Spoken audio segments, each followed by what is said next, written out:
Assalamualaikum warahmatullahi wabarakatuh. Salam sejahtera untuk kita semua. Om Swastiastu, Namo Buddhaya, salam kebajikan. Yang saya hormati tim asesor penilai PDD UK PPT, sertifikasi dosen. Perkenalkan, nama saya Juandana Kaula Dini Putra, MIKOM. Saya adalah dosen tetap pada program studi S1 Informatika, Fakultas Teknik Universitas Dr. Nugroho Magetan. Pada kesempatan kali ini, saya menyajikan video unjuk kerja pengajaran untuk mata kuliah kecakapan antarpersonal dengan kode mata kuliah MKDK 102 berbobot 2 SKS yang ditunjukkan bagi mahasiswa semester 1 pada program studi S1 Informatika. Mata kuliah ini mendukung capaian pembelajaran lulusan CPL program studi, khususnya dalam menunjukkan sikap empati, komunikasi efektif, kemampuan kerja sama dalam tim, serta pengelolaan konflik dalam proyek berbasis teknologi informasi. Capaian pembelajaran mata kuliah atau CPMK yang dibebankan meliputi CPMK 1, CPMK 2, CPMK 3, dan CPMK 4. Untuk mencapai CPMK tersebut, proses pembelajaran dirancang dengan ketentuan sebagai berikut. Pendekatan pembelajaran menggunakan Outcome Based Education (OBE) berbasis Student Centered Learning. Model pembelajaran menerapkan case-based learning untuk melatih kemampuan berpikir kritis dan pemecahan masalah interaksi sosial di bidang IT. Metode pembelajaran meliputi kuliah terbimbing, diskusi kelompok, analisis studi kasus, simulasi dan role-play, presentasi, preview, serta refleksi pembelajaran. Media pembelajaran memanfaatkan lembar kerja studi kasus, video pembelajaran, serta aplikasi kolaborasi daring. Bentuk asesmen dilakukan secara terpadu melalui asesmen diagnostis, formatif seperti analisis kasus, role play, dan partisipasi diskusi. Serta untuk sumatif, UTS, dan UAS menggunakan rubrik penilaian terukur. Seluruh rangkaian pembelajaran ini diselenggarakan melalui 3 komponen utama.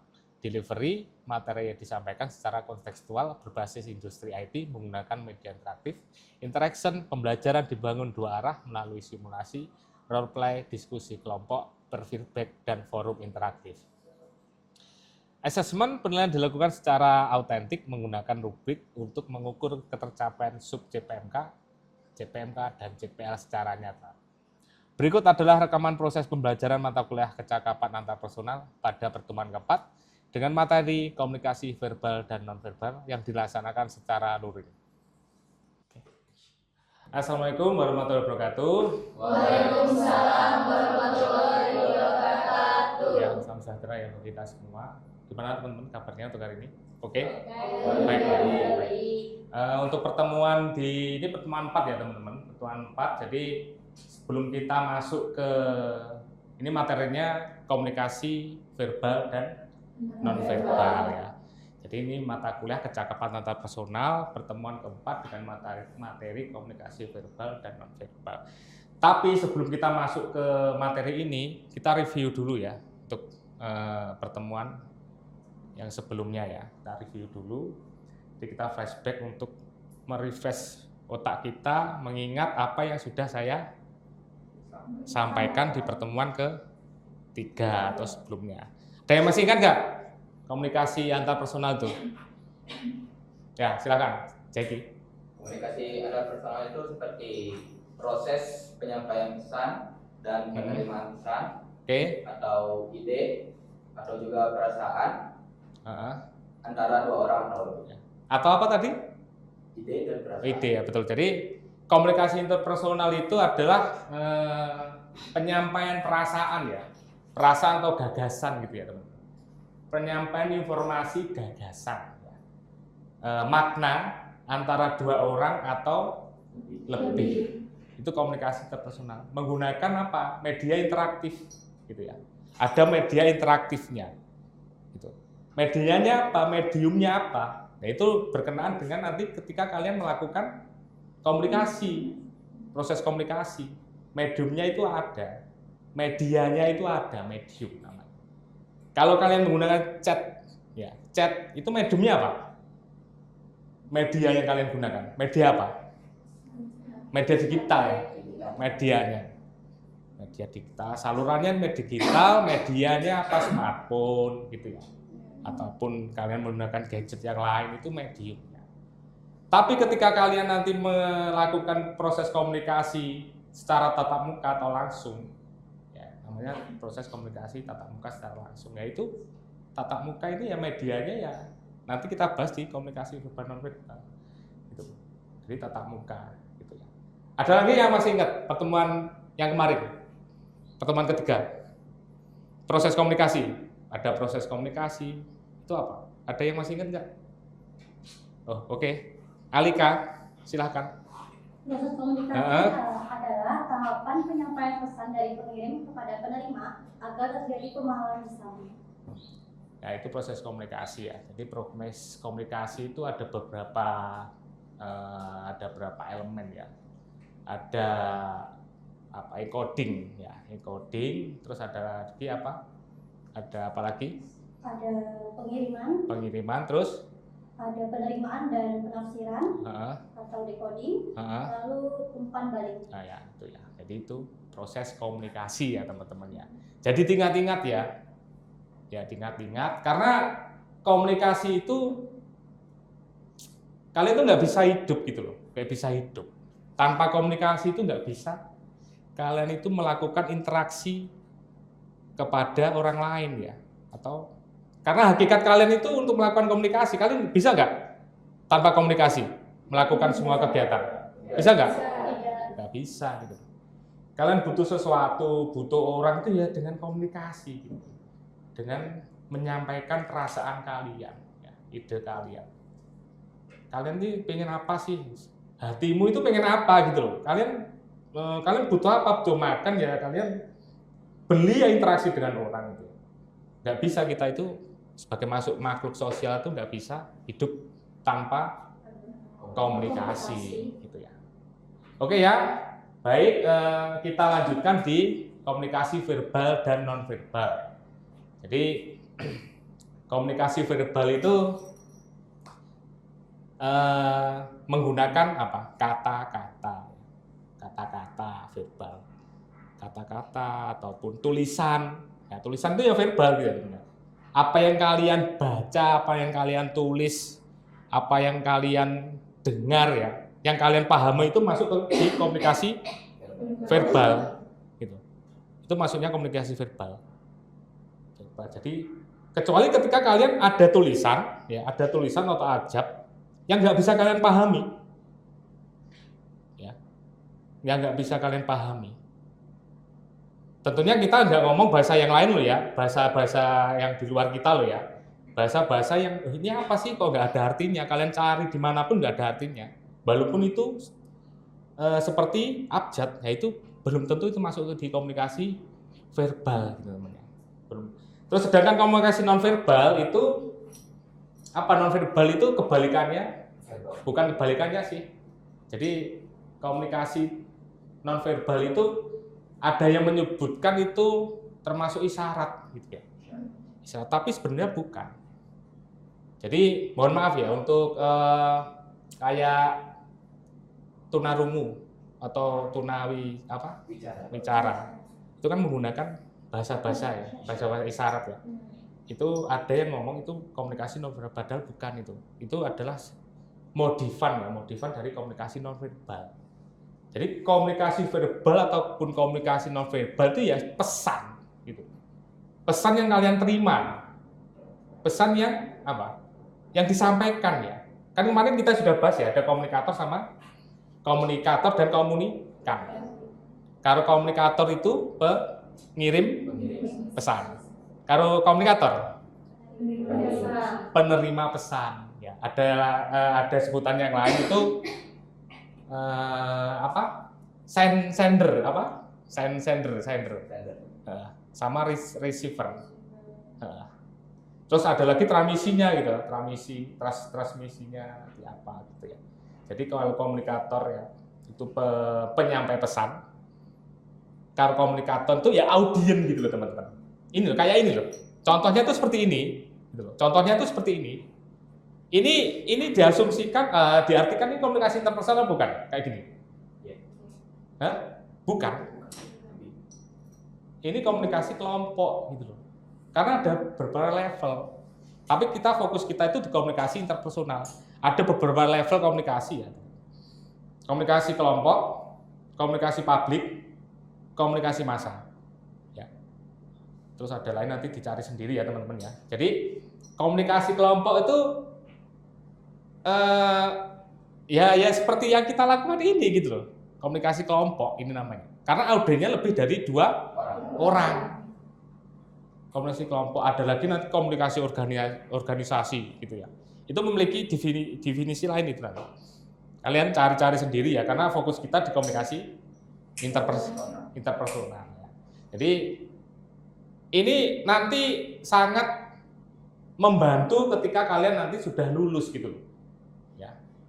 Isyarat atau apa sebutannya memahami seseorang gitu teman-teman. Kalian tuh bisa tahu ekspresi muka, gestur ya, simbol-simbol. Itu nanti kita pelajari di komunikasi nonverbal, verbal dan nonverbal. Gitu ya.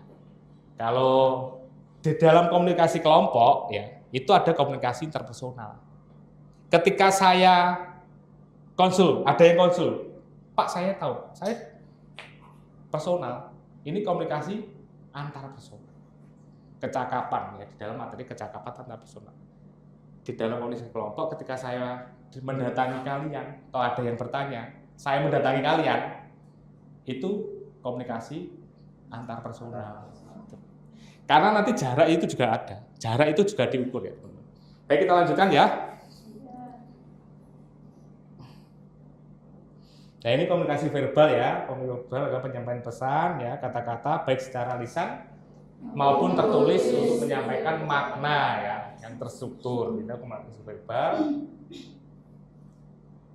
Terus ini ya, jadi sebagian orang ya teman-teman ya, sebagian orang itu komunikasi verbal itu hanya kata-kata gitu ya, hanya kata-kata apa yang dicatat, padahal itu tidak gitu. Tulisan itu komunikasi verbal. Tulisan itu komunikasi verbal. Jadi ada yang tertulis, written atau lisan oral. Oral ya, oral itu yang keluar dari lisan kita. Jadi itu komunikasi verbal. Ada written dan ada komunikasinya untuk tulisan ya, tulisan dan langsung lisan. Komunikasi lisan, penyampaian ucapan langsung melalui suara ya, percakapan, presentasi ya, ataupun kalian mengobrol dengan teman kalian ya, itu komunikasi dengan lisan ya. Kalian mengobrol dengan teman kalian jarak jauh, itu komunikasi apa? Bentuknya komunikasi apa? Verbal, bentuk komunikasi tertulis ya. Karena kalian inilah apa? Chatting itu loh, itu kan teks kan? Ya enggak? Iya. Kalau dulu itu surat menyurat, kalian sudah pernah enggak surat menyurat? Pernah merasakan itu? Waktu surat menyurat itu pernah? Pernah? Saya kira saya aja dengan pasangan kita gitu ya, surat menyurat ya. Kita balesi sekarang ya, kita menerima suratnya sekarang, kita mengirim balasan itu nyampainya tahun depan gitu ya. Kan nggak tahun depan, 2 tahun ke depannya gitu ya. Karena kita ini perkembangan teknologi, jadi kan lebih cepat gitu ya. Bentuknya ini penyampaian pesan melalui tulisan, dokumen, surat atau media digital. Itu komunikasi tertulis gitu ya. Nah, untuk sekarang pun ya masih ada ya surat menyurat gitu ya, kayaknya loh ya. Masih ini ada yang masih seperti itu enggak ada. Oke. Baik, kita lanjutkan. Nah, ini ada gaya ya, gaya komunikasi ya. 6 kategori ucapan komunikasi verbal, gaya komunikasi. Nah, ini lebih ke gayanya teman-teman. Jadi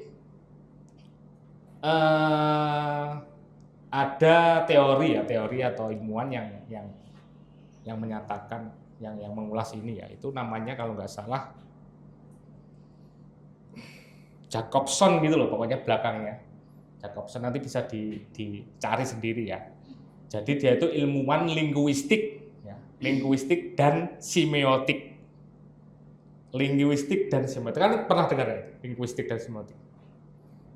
Analisis semiotik itu ada ya, teman. Analisis semiotik itu biasanya ya kalian, nah ini penting ya untuk mahasiswa informatika itu penting untuk memahami semiotika itu penting. Karena terkait dengan sign, tanda, gitu. Tanda yang tandanya apa? Mempunyai makna ya. Jadi maknanya itu ya ada berupa bisa kata-kata, warna, ya, itu tanda. Kata-kata, warna, gerak tubuh, ya, gambar. Itu analisis semiotik. Analisis semiotik. Gitu. Kalian bisa menganalisis sebuah frame, sebuah gambar atau sebuah film.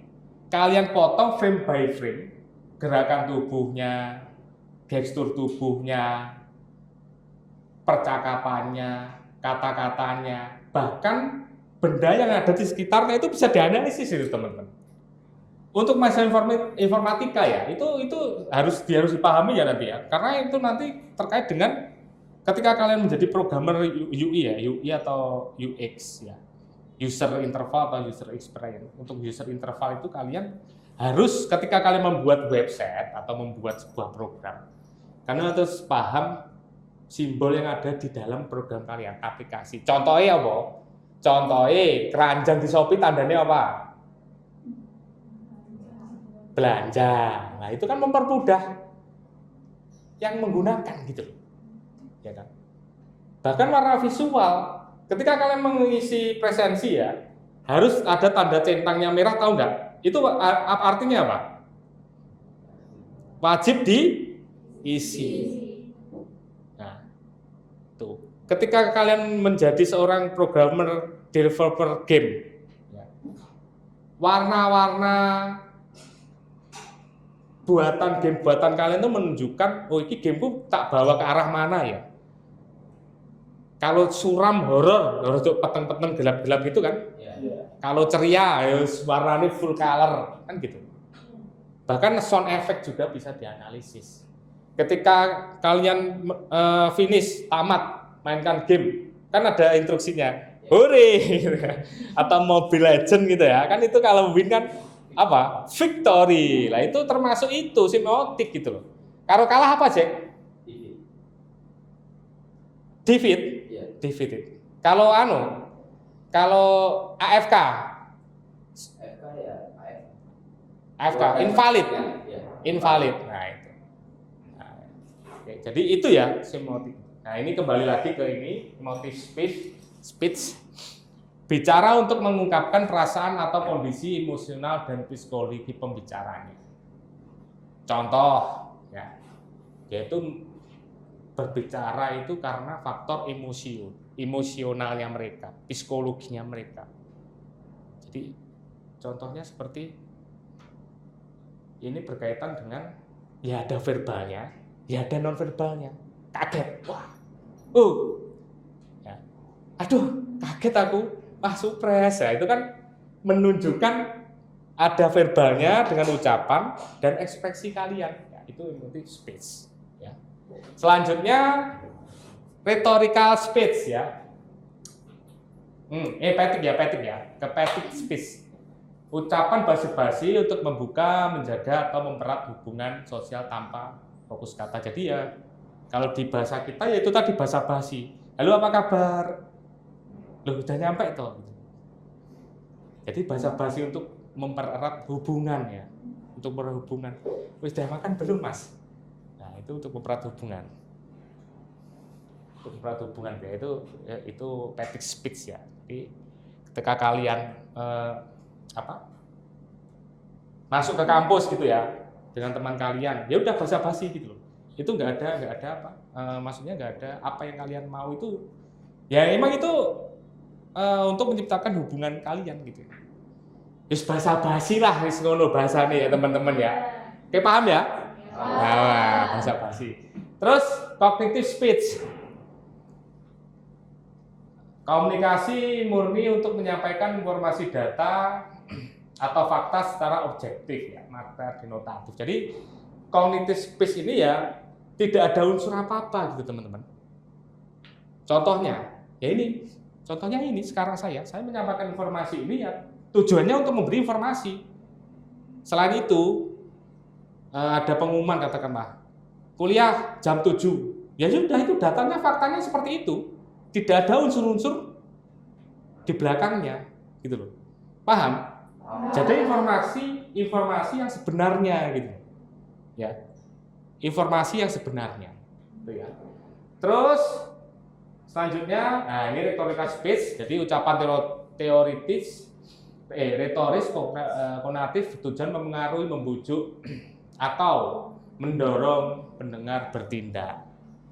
Nah ini jadi rhetorical speech. Jadi contohnya ya pidato, ya orang berpidato, berorasi, terus motivasi, ya. Terus apa nih? Ketika kalian di luar, di warung kopi, di kafe ataupun dimanapun, ada sales apa biasanya yang menawarkan produk, nah itu tujuannya untuk mempengaruhi kalian, gitu, untuk membujuk kalian, ya perilaku kalian itu tujuannya untuk itu, motivasi, gitu ya, itu rhetorical speech. Terus metalingual speech, komunikasi untuk membahas atau menjelaskan bahasa itu sendiri agar tidak terjadi salah paham. Jadi maksudnya di sini itu kita belajar bahasa ya, katakanlah kalian belajar bahasa di luar Indonesia gitu ya, apalah bahasa Cina atau bahasa Sawadikap, apa Thailand, apa Sarangeo gitu ya.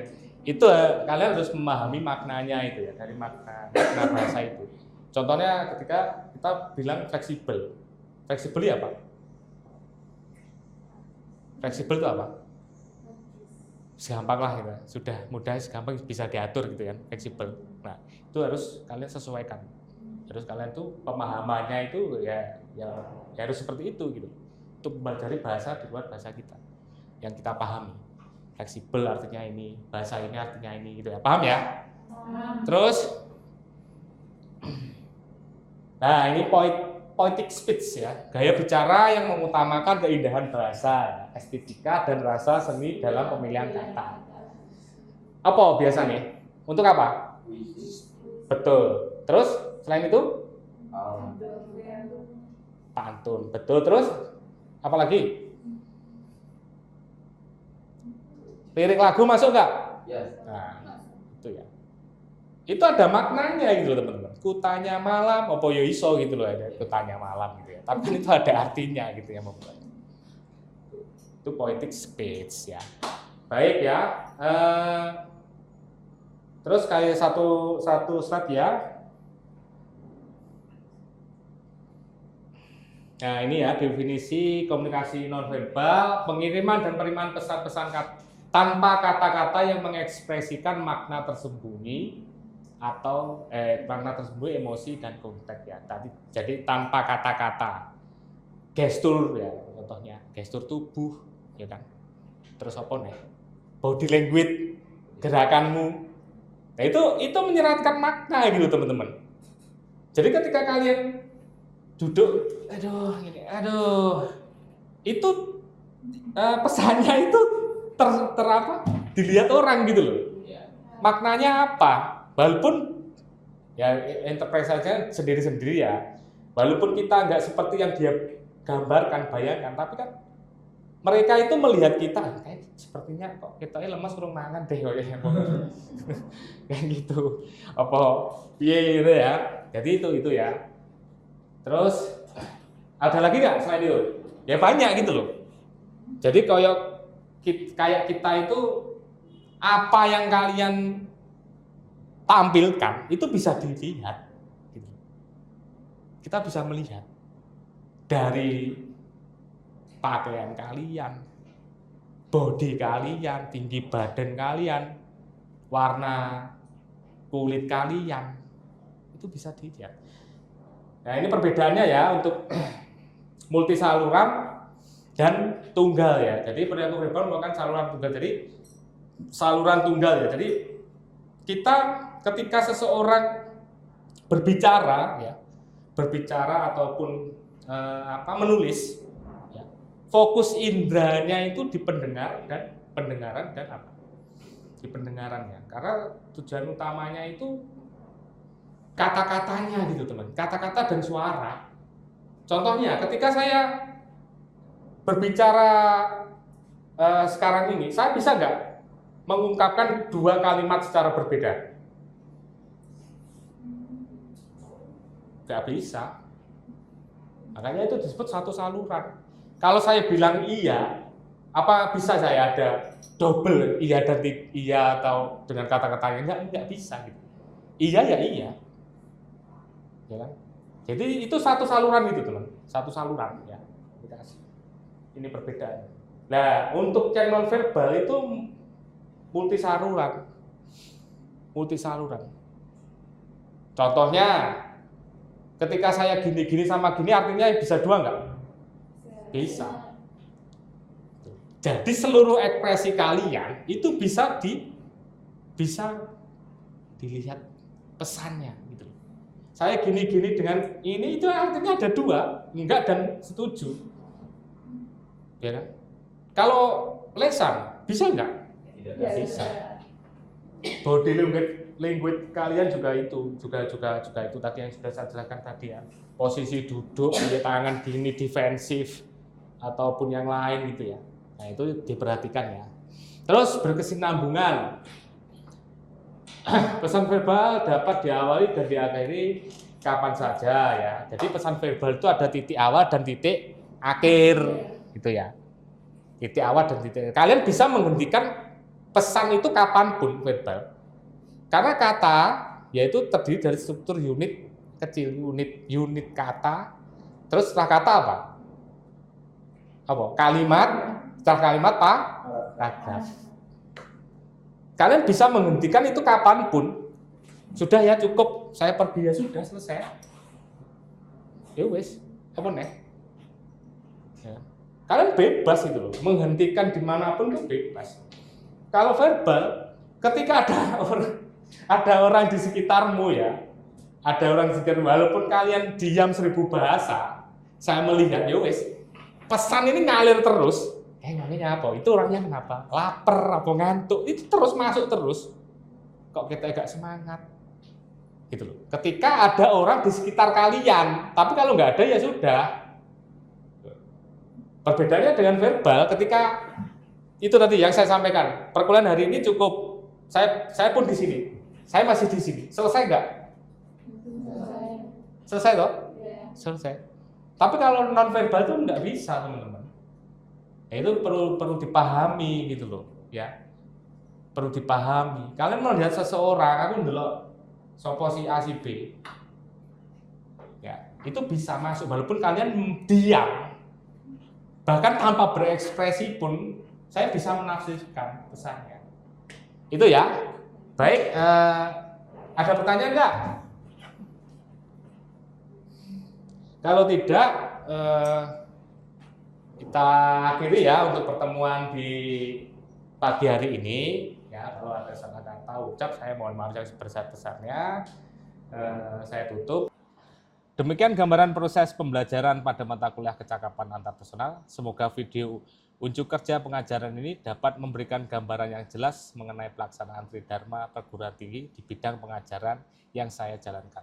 Terima kasih atas perhatian tim asesor. Wassalamualaikum warahmatullahi wabarakatuh. Salam sejahtera untuk kita semua.